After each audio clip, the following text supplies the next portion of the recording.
Halo semuanya, hari ini aku ingin berbicara mengenai sebuah pertanyaan yang mungkin sering kita tanyakan dalam kehidupan kita sehari-hari. Mengapa sih kita selalu jatuh cinta kepada orang yang salah, kepada orang yang bukan kepada orang yang tepat begitu ya.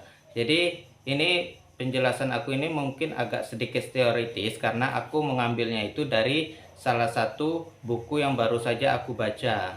Ini buku ini adalah karya seorang penulis Amerika yang merupakan seorang terapis di bidang relationship dan juga seorang pengajar di universitas. Jadi dia ini mengemukakan alasan dasar mengapa kita tertarik kepada orang lain dan apa akibat dari ketertarikan tersebut terhadap hubungan yang kita jalani.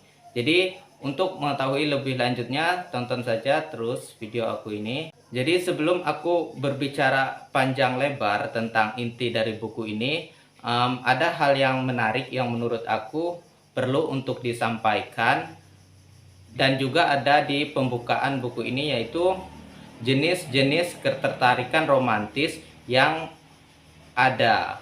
Jadi itu ada 4 jenis ketertarikan romantis, yaitu yang pertama itu adalah pandangan biologik. Pandangan biologik ini adalah pandangan yang bisa dibilang itu populer di kalangan para ahli dan ilmuwan. Jadi pandangan biologik ini menjelaskan bahwa sebenarnya itu kita mencintai seseorang itu karena sesuatu yang dasarnya adalah keinginan untuk bertahan hidup ataupun keinginan untuk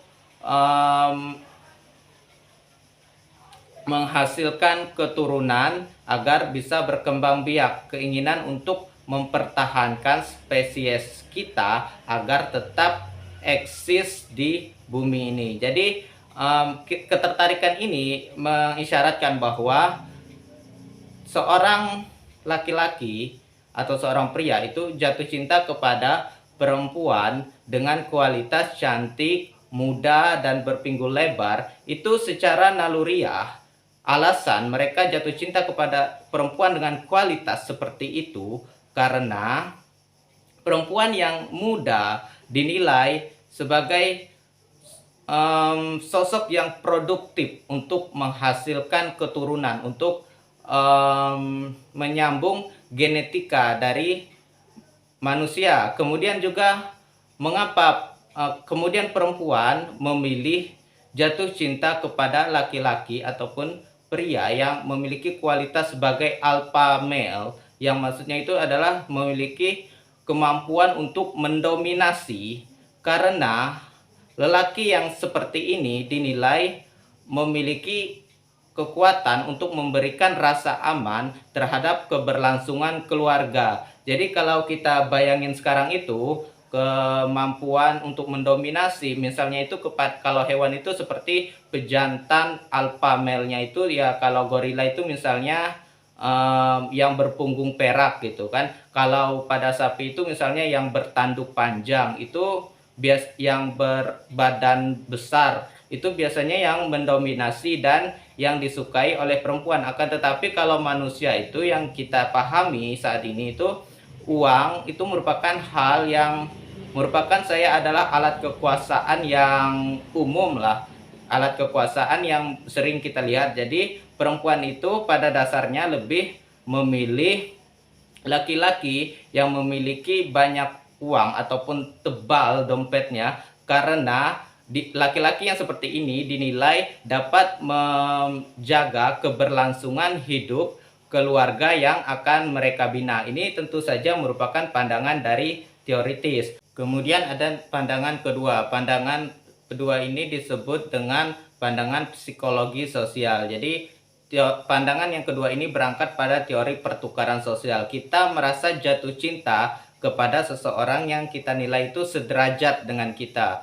Sebagai contohnya itu mungkin kalau dalam Islam itu dinilai sebagai sekufu, seseorang yang dinilai memiliki standar terhadap diri kita. Sebagai contoh misalnya apabila seseorang merasa dirinya tidak memiliki daya tarik yang kuat dan dia secara ekonomi juga tidak terlalu mapan, kemudian ia bertemu dengan seorang yang sebaliknya itu memiliki daya tarik yang kuat, seorang yang tampan ataupun cantik dan berasal dari keluarga yang berada. Dan orang ini yang pertama ini merasa minder untuk menjalani hubungan dengan orang yang kedua karena dirinya merasa tidak selevel. Ia menganggap bahwa orang yang kedua ini lebih baik dengan orang lain saja, dengan orang yang lebih pantas, seperti itu. Dan kemudian juga ada pandangan yang ketiga, itu adalah pandangan persona. Pandangan persona ini maksudnya adalah bahwa kita memilih pasangan karena ingin menunjukkan eksistensi kita terhadap lingkungan sosial. Jadi kita memiliki pasangan karena kita ingin status kita dilihat oleh orang lain. Sebagai contoh, ketika seorang laki-laki memilih perempuan yang muda dan cantik agar dirinya dipuji oleh teman-teman bekerja, ataupun ketika perempuan memilih untuk jatuh cinta kepada laki-laki yang mapan secara ekonomi, ia beranggapan bahwa dengan begitu status sosialnya akan meningkat di tengah masyarakat. Kemudian adalah pandangan keempat. Pandangan keempat ini adalah pandangan yang banyak dibahas di buku ini dan saya kira juga menjadi dasar dari buku ini, dan hal itu yang ingin saya bicarakan lebih banyak kepada kalian semua. Jadi pandangan keempat ini melihat pada sisi manusia pada kehidupan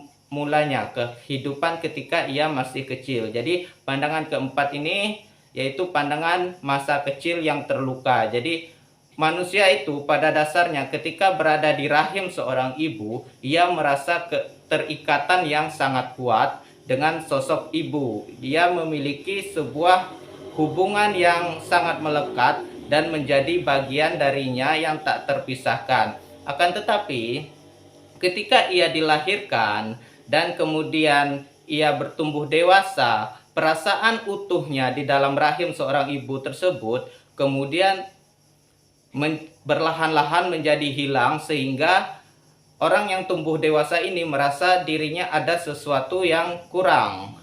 Hal ini terjadi karena harapannya untuk memenuhi kebutuhan dirinya dalam menjalani hubungan tidak dipenuhi oleh pengasuhnya. Pengasuh ini bisa berarti banyak hal ataupun banyak orang. Sebagai contoh, pengasuh ini bisa berarti ibu, pengasuh juga bisa berarti ayah ataupun orang-orang dewasa yang ada di sekitar anak kecil tersebut. Nah, karena ada luka dari masa lalu dari si anak kecil ini yang tidak terpenuhi, makanya ketika ia tumbuh dewasa, ia mencari sosok yang kira-kiranya dapat memenuhi lubang yang ada di dalam jiwanya itu. Ia ingin mencari sosok yang dikiranya itu dapat mengganti pengasuh ketika ia masih kecil. Jadi itu tidak mengherankan misalnya bila kita kemudian bertemu dengan seseorang dan kita memiliki ketertarikan terhadapnya, itu kita tiba-tiba mengatakan, kayaknya aku sudah kenal kamu semenjak lama ya. Ataupun mungkin kita mengingatkan, melihat dirinya, melihat orang tersebut, mengingatkan diri kita kepada orang tua kita.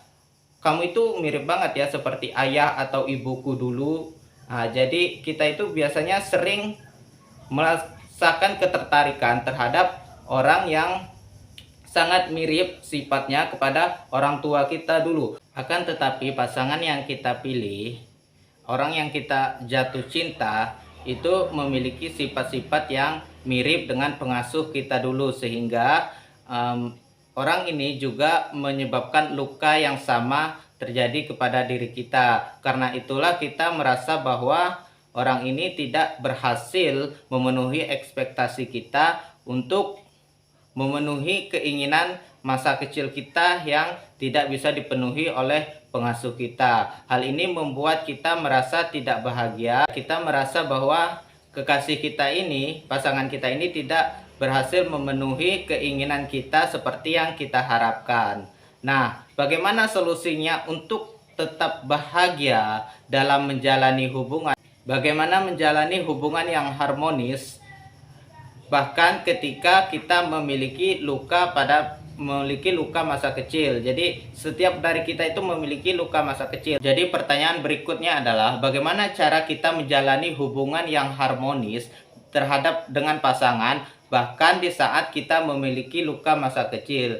Jadi ini ada beberapa hal yang aku rangkum dari buku The Magic of Love ini yang dapat kita terapkan untuk mempertahankan hubungan kita agar tetap berjalan dengan baik, agar tetap berjalan harmonis, agar tetap terasa menyenangkan dan bahagia.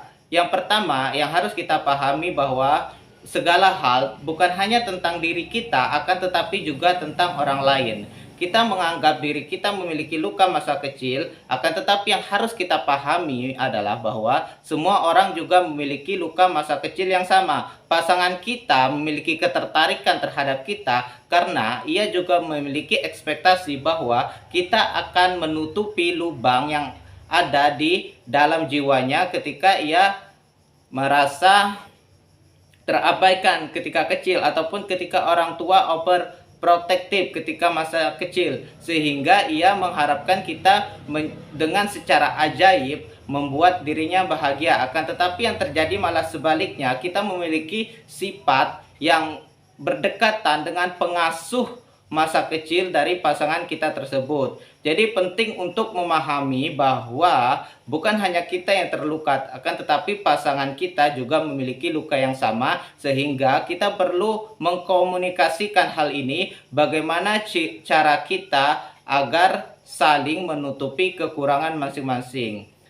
Yang kedua, tips dari buku ini adalah kita perlu menyadari keterbatasan dari pasangan kita. Kita menyadari bahwa seperti orang tua kita, seberapa besar pun cintanya kepada kita, akan tetap saja ada hal-hal yang membuat kita merasa tidak bahagia. Maka kita harus menyadari pasangan kita juga seperti itu. Ada keinginan kita yang tidak selamanya bisa dipenuhi oleh pasangan kita. Jadi pasangan kita tersebut juga manusia, sehingga ia juga memiliki kekurangan. Ia memiliki personalnya sendiri-sendiri, ia memiliki sifatnya sendiri, sehingga dengan begitu kita akan melihat pasangan kita ini dengan cara yang lebih utuh, dengan cara yang bijak. Kemudian kita juga perlu menyampaikan apa yang kita inginkan ataupun apa yang kita butuhkan kepada pasangan kita, karena sejatinya pasangan kita ini bukan seorang ahli ilmu gaib yang bisa mengetahui apa yang ada di dalam pikiran kita. Kita tidak bisa mengatakan pasangan kita ini tidak peka apabila kita tidak mengatakan dengan jelas apa yang kita inginkan. Jadi perlu untuk mengkomunikasikan apa yang kita harapkan dari pasangan kita ini lakukan. Sebagai contoh misalnya ketika kita ingin memiliki ruang untuk bebas, untuk berekspresi, untuk tidak terlalu dikekang, maka kita perlu mengatakan ini secara jelas kepadanya bahwa kita ingin waktu pribadi kita, ingin sesuatu untuk sendiri, ataupun juga sebaliknya, bila kita ingin menghabiskan lebih banyak waktu bersama agar bisa menjalani hubungan yang lebih akrab, hubungan yang lebih intim, kita juga perlu mengatakan ini secara jelas terhadap pasangan, sehingga hal-hal ini dapat dikomunikasikan. Karena buku ini backgroundnya adalah seorang terapis yang menulis, sehingga dia juga menyarankan bahwa ketika kita merasa ada permasalahan di dalam hubungan, maka perlu bagi kita untuk menghubungi seorang terapis. Jadi menurutku yang satu ini ya, karena di konteksnya kita di Indonesia, terapis hubungan itu ya sesuatu yang biasanya itu secara profesional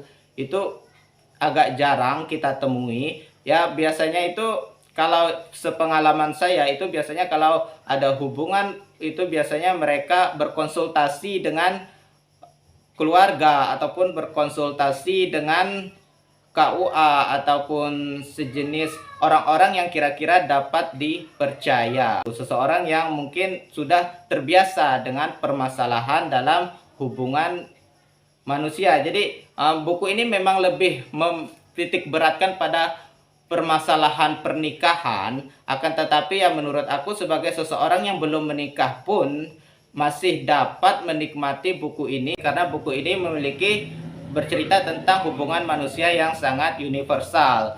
Jadi itu aja video yang aku buat kali ini. Aku harap video ini bisa bermanfaat untuk kita semua.